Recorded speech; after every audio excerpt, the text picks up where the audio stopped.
A graça e a paz do Senhor Jesus, amém.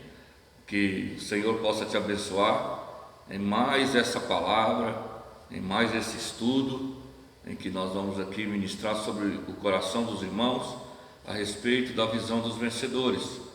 Tem sido algo poderoso, por isso eu peço para você que compartilhe esse vídeo com mais pessoas, que você possa também, se você ainda não fez isso, e se inscrever no nosso canal e clicar no sininho para receber as notificações de novos vídeos, tá bom? Isso é muito importante para nós e eu tenho certeza que, além de edificar a sua vida, essas palavras irão edificar a vida de outras pessoas também, porque tem sido algo poderoso, algo sim que vem do coração de Deus. Temos falado de muitos assuntos e hoje quero falar sobre a salvação plena ou a plena salvação de Deus. Você sabe que pleno ou plenitude é algo completo. Então é uma definição assim que a gente pode trazer para você a respeito de plenitude, que é algo que não deixa nenhuma lacuna, é algo que é completo em tudo que você pensar. Então a salvação em Deus, ela precisa ser entendida também dessa maneira. E hoje nós vamos falar sobre a plenitude ou a plena salvação de Deus. E para nós compreendermos a plena salvação de Deus, nós precisamos ter em mente a constituição tríplice do homem. O homem é um ser tripartido ou triuno, né? Como você quiser falar e dizer aí. O homem é feito de corpo, alma e espírito, ou espírito, alma e corpo. E então a salvação de Deus, ela atinge cada uma dessas partes de forma distinta, ok? Então a salvação, ela vai abranger ou atingir, alcançar essas três partes do homem de forma distinta. Então o primeiro estágio, queridos, preste atenção nessa palavra. O primeiro estágio é no espírito. Então, o nosso espírito é que recebe a primeira parte no que diz respeito à salvação. Então, nós também podemos chamar esse estágio de regeneração, ou nós chamamos também de novo nascimento, ok? Então, ele acontece quando você aceita Cristo como seu Senhor. Então, você se converte, você aceitou Jesus como seu Senhor e Salvador. E esse Senhor e Salvador pessoal, ele entra no seu espírito e o Espírito do Senhor passa a morar no nosso espírito, e aí passamos a ser morada do Espírito do Senhor. Então, nesse estágio, irmãos, o Senhor nos regenera, aleluia, e Ele também nos justifica, e Deus nos justifica por meio da redenção. Ele nos redime, ou Ele paga o preço foi pago na cruz para nossa redenção.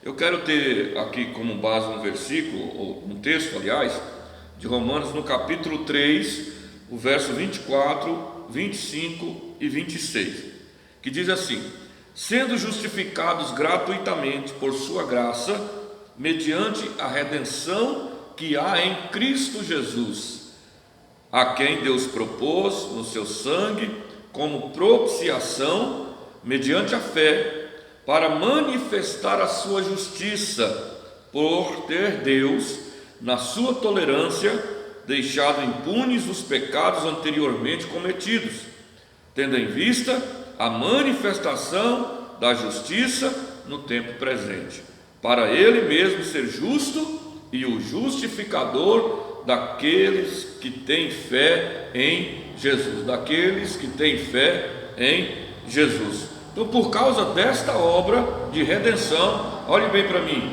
Ele vem habitar dentro do nosso espírito e nos faz novas criaturas, aleluia. Então nós nos tornamos filhos de Deus em nosso espírito. Lá em João, no capítulo 3, do verso 1, João capítulo 3, do versículo 5 ao 6, diz assim: respondeu Jesus: em verdade te digo, que quem não nascer da água e do Espírito não pode entrar no reino de Deus. O que é nascido da carne é carne, e o que é nascido do Espírito é Espírito. Então veja, por causa da queda do homem, estávamos mortos, como a palavra de Deus diz, em nossos delitos e pecados, né? Lá em Efésios, no capítulo 2 e versículo 1, diz assim: Ele vos deu vida, estando vós mortos nos vossos delitos e pecados.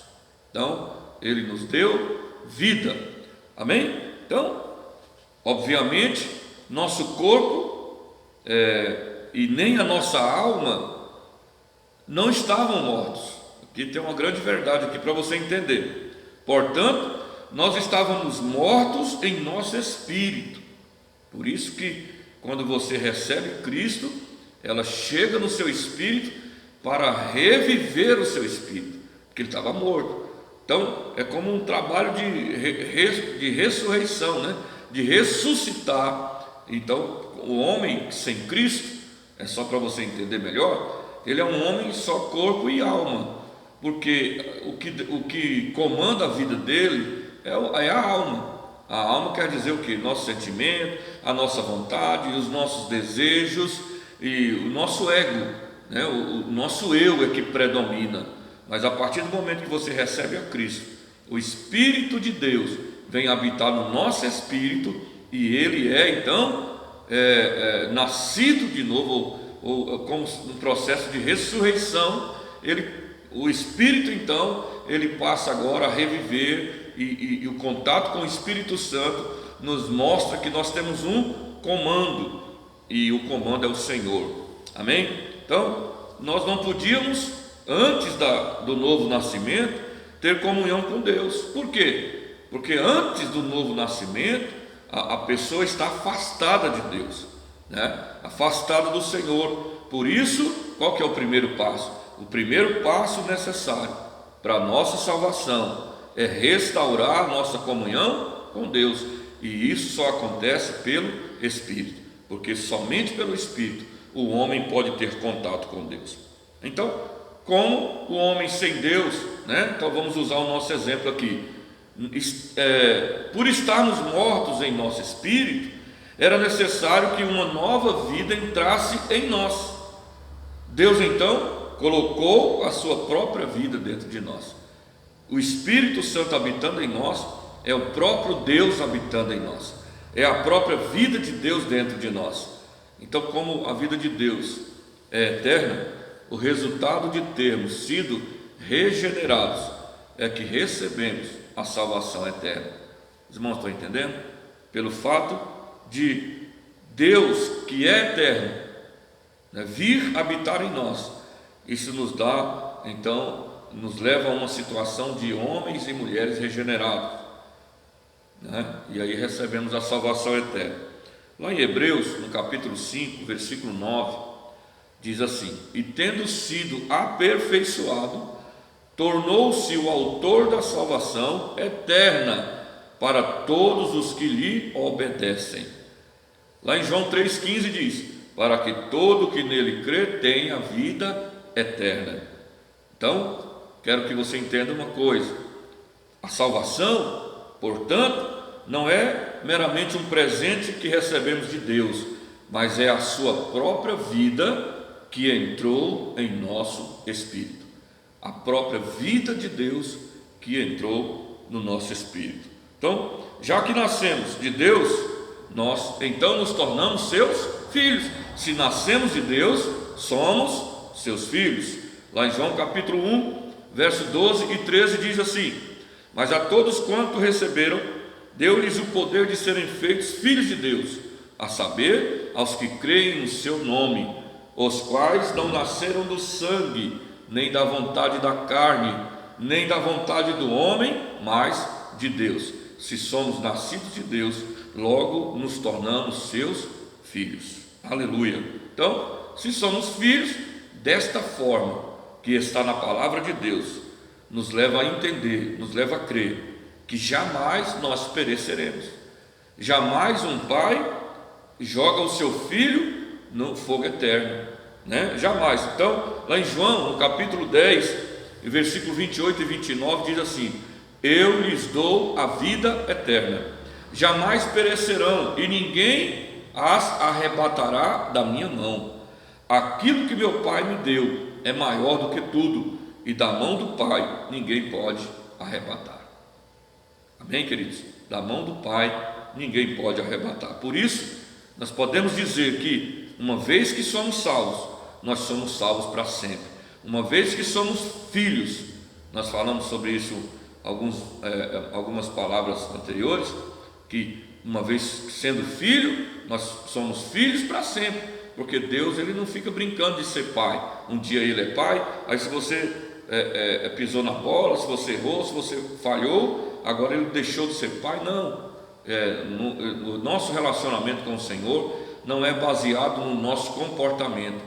Ele é nosso pai, porque um dia nós cremos na ação do seu Filho, na morte e ressurreição de Cristo, e crendo nisso, o nosso espírito voltou a viver, e o Espírito Santo veio habitar em nós. Agora somos filhos de Deus, por causa da vida de Deus em nós. Aleluia, glória a Deus por isso. Então, queridos, nós precisamos entender a salvação não apenas como um presente, mas nós precisamos entender a salvação com um significado especial. Qual que é o significado especial? Porque, veja bem, pela salvação, a vida eterna de Deus entrou em nós. Então, perder a salvação significa que a vida de Deus é tirada de nós, ou que esta vida deixou de ser eterna, e isso é impossível. Então, se nós entendemos a salvação apenas como receber esse presente, só receber um presente, então perder a salvação significa que, por termos feito alguma coisa errada, perdemos o direito de manter esse presente conosco. Então isso torna a salvação um mérito, ou seja, eu recebo a salvação porque eu mereço, eu tenho um bom comportamento, né? Eu sou bonzinho, eu faço boas obras. Não, mas é o contrário, irmãos. Salvação não é pelo nosso comportamento, salvação por meio da graça, pela fé no Senhor Jesus. Lá em Efésios, no capítulo 2, e no versículo 8 e 9, nos diz assim: porque pela graça sois salvos mediante a fé, e isso não vem de vós, é dom de Deus, e não de obras, para que ninguém se glorie. Então, primeiro estágio, no nosso espírito. O segundo estágio da plena salvação de Deus é a salvação da alma. Então, esse estágio também pode ser chamado de transformação ou santificação. Se o nosso espírito foi regenerado, a nossa alma, ela está sendo transformada.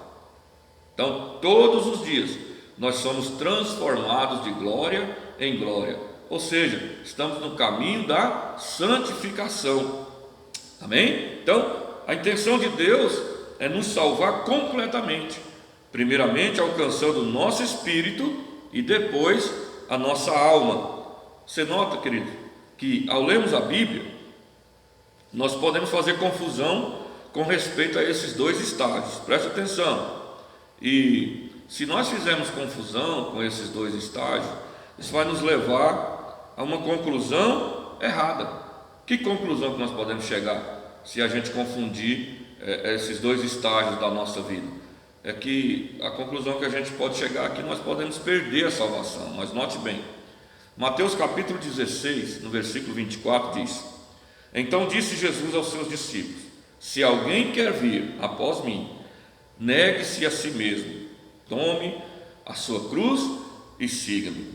Você repara, nota bem que Jesus, ele não falou isso para os incrédulos, ele não dirigiu essa palavra aos incrédulos, ele não dirigiu essa palavra aos pecadores, né, ou não salvos, mas ele falou aos discípulos. Isso mostra que após sermos salvos, ainda temos a opção de seguir ou não o Senhor. Então ele disse: aquele que quiser vir após mim, a primeira coisa que ele tem que fazer, negue-se a si mesmo. Então, se quisermos seguir o Senhor, precisamos agora negar o ego. Isso é alma, é negar a nossa alma. Antes, eu falei agora há pouco, que a nossa alma é que nos conduzia. Agora nós temos o Espírito regenerado e o Espírito de Deus habitando em nós. Logo, nós somos então dirigidos pelo Espírito. Nós então andamos pelo Espírito. Então agora a alma, ela precisa ser transformada. O nosso eu, nosso ego, ele precisa ser mortificado. Então, isso significa negar os nossos direitos, negar os nossos privilégios, a fim de quê? A fim de buscar a vontade de Deus, a fim de em tudo cumprir a vontade de Deus. Então, o que significa? Significa que agora eu não vou mais seguir o meu eu não vou seguir mais o meu ego, não é mais pela minha vontade, agora eu estou cumprindo a vontade de Deus. Então depois o Senhor diz que precisamos tomar a sua cruz, ou melhor, negue-se a si mesmo, cada dia tome a sua cruz. Ou seja, tomar a cruz é terminação de morte, é morrer para as coisas dessa vida. Isso tudo está relacionado com a nossa alma. Então é morrer para as coisas do mundo, morrer para as coisas dessa vida. Lá no verso 25, Mateus capítulo 16, diz assim: porquanto quem quiser salvar a sua vida, perdê-la-á, e quem perder a vida por minha causa, achá-la-á. Viu que revelação tremenda é essa aqui? Então agora eu não sou dirigido mais pelo meu ego, pela minha vontade, eu faço o que eu quero, faço o que eu desejo, faço o que minha carne determinar. Não, agora eu sou conduzido pelo Espírito. Isso é ter vida no Espírito, uma vida inteiramente dirigida pelo Espírito do Senhor. Então, a palavra traduzida por vida aqui é psique, ou seja, significa alma. Então, salvar a alma aqui é negar-se a si mesmo, seguir o Senhor e tomar a cruz. Amém, meus queridos? Então, se preservarmos a nossa alma, ou seja, o nosso ego, então perderemos o reino milenar, vamos perder o galardão, então vamos perder o grande momento de reinarmos com Cristo. Isso é só para vencedor. O vencedor é aquele que submete-se à transformação da sua alma. Esse verso não está relacionado com a ideia comum de salvação como sendo ir ou não para o inferno. Esse texto foi direcionado aos discípulos e, portanto, aplica-se somente aos cristãos genuínos que nasceram de novo. Eu quero ler um outro versículo com você, em Mateus 16, verso 27, diz assim: porque o Filho do Homem há de vir na glória do seu Pai com os seus anjos, e então retribuirá a cada um conforme as suas obras. Então, meu querido irmão, se você já recebeu a Cristo, você entregou sua vida para o Senhor, e o Espírito Santo veio morar no seu espírito, agora a sua alma precisa ser transformada, ok? Então a retribuição que o Senhor dará aos cristãos está relacionada se tomamos ou não a cruz e negamos a nós mesmos. Isto é a salvação da nossa alma. Esse é o segundo estágio da plena salvação de Deus. O terceiro e último estágio da plena salvação de Deus é a salvação do nosso corpo. Isso é chamado de glorificação na Bíblia. Só para você entender, você sabe que essa matéria, esse corpo, ele vai dissolver. A Bíblia fala que a gente veio do pó, né, e vai voltar para o pó, como era. Mas qual que é a salvação do corpo? É que esse corpo que é corruptível, ele vai ser dissolvido, mas nós receberemos um corpo glorificado, e pela salvação plena de Deus é que receberemos esse corpo de glória, esse corpo glorificado. Por que nós vamos receber esse corpo glorificado? Porque no céu não entra nada corruptível. A Bíblia fala que o Senhor então nos transformará em algo incorruptível, ou seja, nosso corpo físico, esse físico, ele vai para a terra, vai para o pó, pó, mas receberemos um corpo glorificado. Isso a Bíblia chama de glorificação. Então, esse estágio, ele vai ocorrer no futuro, entende? Então, a época do arrebatamento dos crentes vencedores, quando a igreja for arrebatada, então receberemos um corpo glorificado. Então, você nota que nos 3 estágios do homem acontece a salvação. No estado passado, quando recebemos Cristo. No presente, qual que é o presente? O presente é a nossa alma sendo transformada. E no futuro, receberemos um corpo glorificado. Aleluia! Então, quando o arrebatamento da igreja acontecer, receberemos um corpo glorificado. Então, Deus redimirá o nosso corpo de corrupção. Está lá em Romanos 8, 23. O que Ele vai fazer então, irmãos?